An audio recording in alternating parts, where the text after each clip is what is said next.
mean, the biblical message about conversion is that the regeneration, the deposit that guarantees the inheritance is the Holy Spirit. I was with you, I shall be in you, Jesus said, talking about the new covenant. And it's natural to think that if God actually came to live inside of a mere human, that it would be noticeable, that it would make a difference, that sort of thing. So over the years, I've just been watching, 35 years of watching, I've never seen an exception to this. It is a miracle if the person gives their life to Jesus.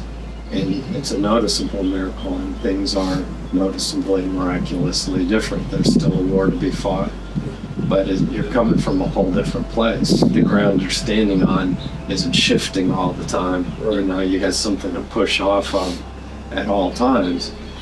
And when there's not a miracle, it's never made me question the Bible. It makes me question what the motives were of the person. They were maybe well-intentioned, but man-pleasing, In John 1, it says that they were born not of a husband's will or a wife's will, not of natural descent. You can't grow up in it and become it. Not of human decision. You can't think your way into it or wish it to be so. It kind of lists all these things that are so common to man. And he said, but born of God, meaning of God's womb, of God, not for God, but of God. And, of course, we've seen over the many years well-intentioned people, as well as flaming hypocrites, as well as massive pretenders, as well as the nicest people on earth, none of which demonstrated supernatural qualities. And it's not been hard to trace it back to and even resolve at some later point the fact that they had ulterior motives, or they just hadn't really thought it through. They didn't really know that when you pick up a cross, that you don't have any further plans. There's nothing else after the cross, no further plans, no agenda. I'll use my music gift for Jesus as soon as I become a Christian. No, you won't. You have plans. You're not going to a cross if you have plans. So essentially everyone who's gone to a cross has had supernatural rebirth and has gone on to demonstrate that, some a little faster, some a little slower, but all have shown something that was never there before and couldn't be explained by a commitment. Right.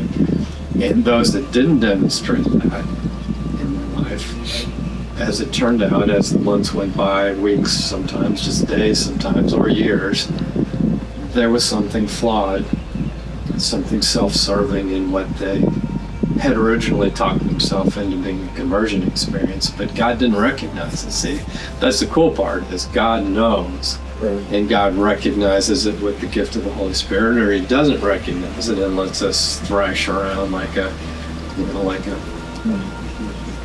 goldfish on the kitchen table. It's just uncomfortable. It's uncomfortable to be in the wrong environment. To be a goldfish on the kitchen table is a very uncomfortable experience, because they're suffocating, they're drying out, there's something about the environment that doesn't fit who they are.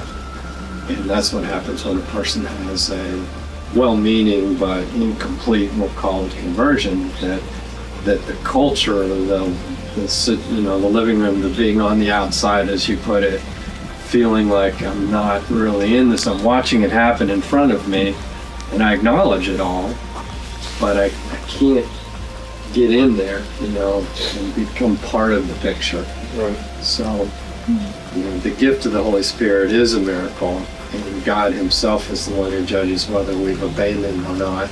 And then we just stand back and watch, and then we respond accordingly when it becomes clear to us. So don't miss those opportunities. When God stirs something, it is such a precious doorway that he himself opens the reality of the difference between being an observer or being in the game. So we're ready to submit our life to Jesus, love him forever, and be on the right side of the Jordan.